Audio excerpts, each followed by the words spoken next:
నమస్తే, welcome to BVR TV official.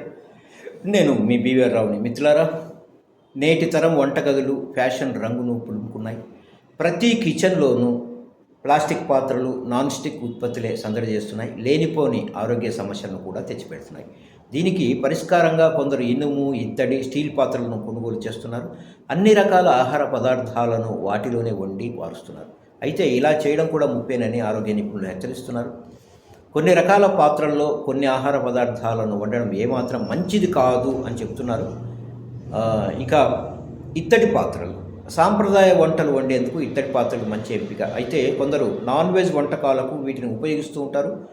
ఉప్పుతో పాటు కొన్ని రకాల మసాలాలు, ఆమ్ల స్వభావం కలిగిన పదార్థాలు అధిక ఉష్ణోగ్రత వద్ద ఇత్తడితో కలిసి ప్రతిస్పందిస్తాయి. ఫలితంగా వంటలు రుచిని కోల్పోతాయి.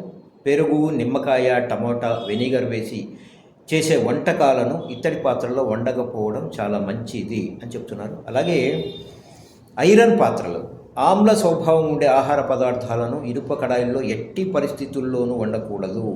వీటిలో ఉండే ఆమ్లాలు ఇనుముతో రసాయన చర్య జరిపి ఆహారాన్ని పాడు చేస్తాయి, ఆరోగ్యానికి కీడు కలిగిస్తాయి. ఇక ఇనుప పాత్రలో పాలు వేడి చేయడం, పాల ఉత్పత్తులతో వంటలు చేయడం మానుకోవాలి. అలా చేస్తే వంటలు రుచిని, వాసనను కోల్పోతాయి. అంతేకాదు, ఇనుప వస్తువులు అధిక వేడిని కలిగిస్తాయి. కొన్ని రకాల ఆకుకూరలు, పుట్టగొడుగులు ఆ వేడికి తట్టుకోలేవు. అందుకే వాటిని ఇనుప పాత్రలకు దూరం పెట్టడమే బెటర్. ఇక ఇంట్లో ఎవరైనా కాలేయ సంబంధ వ్యాధులతో బాధపడుతుంటే ఐరన్ పాత్రలు వాడకపోవడమే మంచిదట. ఇనుప పాత్రల్లో వండే ఆహారంలో ఐరన్, మెగ్నీషియం అధికంగా చేరి కాలేయానికి కొత్త సమస్యలు తెచ్చిపెడతాయట. సో గమనించండి మిత్రులారా.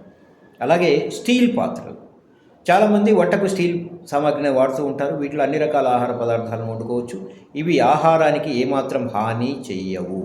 కాకుంటే స్టీల్ పాత్రలు మందంగా ఉండేలా చూసుకోవాలి, లేకుంటే అడుగు అంటుకునే అవకాశం ఉంటుంది.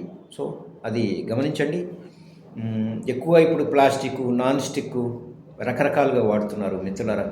దయచేసి వాటిని ఆపేయండి, తీసేయండి మీ వంటగదిలో నుంచి. Thank you so much.